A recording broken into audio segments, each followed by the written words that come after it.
ফেনীতে বন্যার ক্ষত কাটিয়ে মানুষ স্বাভাবিক জীবনে ফিরলেও কাটেনি যাতায়াতের দুর্দশা।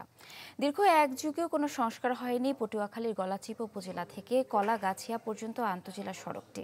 ফলে যাতায়াতের চরম দুর্ভোগে সড়কে চলাচলকারী যানবাহন, যাত্রী, চালক ও জনসাধারণের।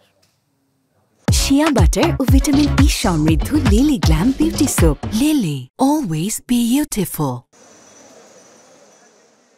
সাম্প্রতিক ভয়াবহ বন্যায় ডুবে যায় ফেনীর জনপদ, তলিয়ে যায় রাস্তাঘাট, তৈরি হয় ছোট বড় গর্ত ও খানাখন্দ।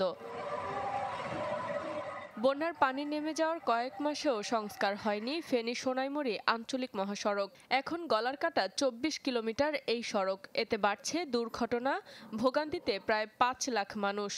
১০ টাকার ভাড়া ৫০ টাকা দিতে হইতেছে। অসংখ্য শিক্ষা প্রতিষ্ঠান রয়েছে, ছাত্রছাত্রীরা আসা যাওয়া অনেক কষ্ট হচ্ছে। সরকারের কাছে একটি অনুরোধ, আমাদের রাস্তাটা যেন ভালো করে দেয়। যদিও সংস্কারের উদ্যোগের কথা জানালেন সড়ক ও জনপথ বিভাগের কর্মকর্তা। সড়কটি ইতিমধ্যে বিগত বর্ষায় এবং বন্যার কারণে ক্ষতিগ্রস্ত হয়েছে। বর্তমানে সড়কটির উন্নয়ন কাজের জন্য কার্যাদেশ প্রদান করা হয়েছে। খুব সহজেই কাজটি শুরু হয়ে যাবে। এক যুগেও সংস্কারের ছোঁয়া পড়েনি পটুয়াখালীর গলাচিপা উপজেলা থেকে কলাগাছিয়া পর্যন্ত ২৩ কিলোমিটার সড়কে। দিন দিন এতটাই বেহাল হচ্ছে পরিস্থিতি যে ১৬ কিলোমিটার সড়কই চলাচলে অনুপযোগী হয়ে পড়েছে।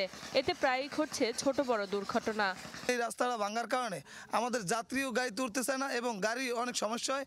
আমার গাড়ি অ্যাক্সিডেন্ট হয়, দুর্ঘটনা হয় অনেক। এই ভাঙা রাস্তা দিয়ে যাইতে হলে খুব সমস্যা, মাজা ব্যথা হয়, বুক ব্যথা হয়।